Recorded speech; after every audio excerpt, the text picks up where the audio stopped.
Metro rail করছে কারা, পদ্মা সেতু করছে কারা, বাংলাদেশের ট্রেন নেটওয়ার্ক করছে কারা। পুরা বাংলাদেশে ট্রেন চলে এখন, পুরা বাংলাদেশ, ঢাকা থেকে কক্সবাজার, ঢাকা থেকে গোপালগঞ্জ, ঢাকা থেকে মংলা বাগেরহাট ট্রেন চলে। সারা বাংলাদেশে পঞ্চগড় দিনাজপুর এই কাজ করছে কারা। এটা হলো মক সৃষ্টি বুঝছেন তো।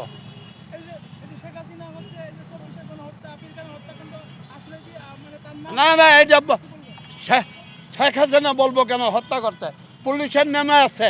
তার অর্থ যদি কাইরে নিতে চায় সে গুলি করতে পারবে, তার আইনে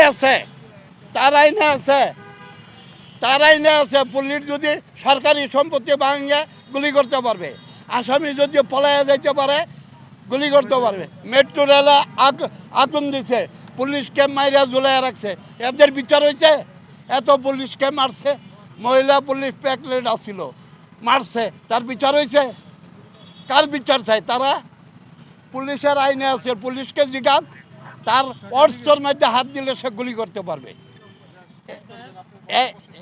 এই দোকান ভাঙ্গা দিলেও শর্ট করতে পারে। 7ই মার্চ উপলক্ষে আসছি। আমি ঢাকায় বসবাস করি। আমি 7ই মার্চ উপলক্ষে আসছি।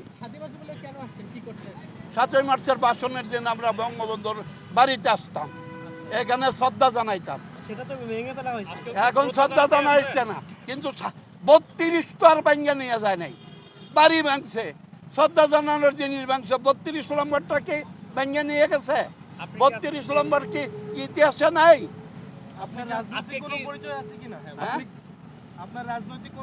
আমি রাজনৈতিক মুক্তিযোদ্ধা, আর কিছু না। আজকে কি শ্রদ্ধা জানাতে আসছেন? হ্যাঁ, শ্রদ্ধা জানাইতে আসছি। আমি একজন মুক্তিযোদ্ধা, শ্রদ্ধা জানাইতে আসছি। হ্যাঁ, শ্রদ্ধা তো বাসায় আসছি, সালাম দিছি, এই জায়গায় আসছি, 32 নম্বরে সালাম দিছি। হ্যাঁ, চেষ্টা করেছি, বাধা দিছে আমার পুলিশ ভাইয়েরা, বাধা দিছে, ভিতরে ঢোকা যাবে না। আপনি ফুল বা কোনো কিছু নিয়ে আসছেন কিনা?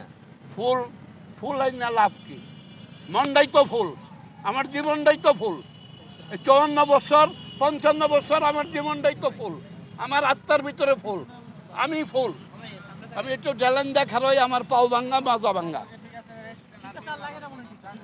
আমি 2রা মার্চ এই 32 নম্বর থেকে জাতির জনক বঙ্গবন্ধু 2 আঙ্গুল দেখায় বলছিল, আমি পাকিস্তান মানি না, আমি পাকিস্তানের সরকার মানি না, আইয়ুব খানরে মানি না, ইয়াহিয়া খান, টিক্কা খান, কাউরে মানি না। আমি আল্লাহ বাঁচালে 7ই মার্চ রাজকোট ময়দানে বক্তব্য দিব। সেই রাজকোট ময়দানে 7ই মার্চে বক্তব্য দিছে। সেই বক্তব্যতে আমি মঞ্চের কাছাকাছি ছিলাম। তৎকালে আমি পাকিস্তান সৈনিক ছিলাম, মালয়েশিয়া বাহিনী, পাকিস্তানে চাকরি করতাম। 10 দিনের ছুটিতে পূর্ব পাকিস্তানে আসছিলাম। 1 মার্চে এই 7ই মার্চের ভাষণের জন্য আমি ঢাকা ছিলাম। যেদিন বঙ্গবন্ধুকে হত্যা করে ওই দিন আমি চকবাজারে ছিলাম। 1975 সালের 14ই আগস্ট চকবাজারে ছিলাম। আমি 15ই আগস্ট সকালে এখানে আসছিলাম। তৎকালীন কর্নেল আমিন আহমদ চৌধুরী, বীর বিক্রম, উনি বলছিল তুমি ভিতরে যাও না, গেলে তোমার সেনাবাহিনীরা গুলি করবে। এই সোবানবাগ মসজিদের সামনে, বঙ্গবন্ধুর সামরিক সচিব মেজর কর্নেল জামিলকে হত্যা করে।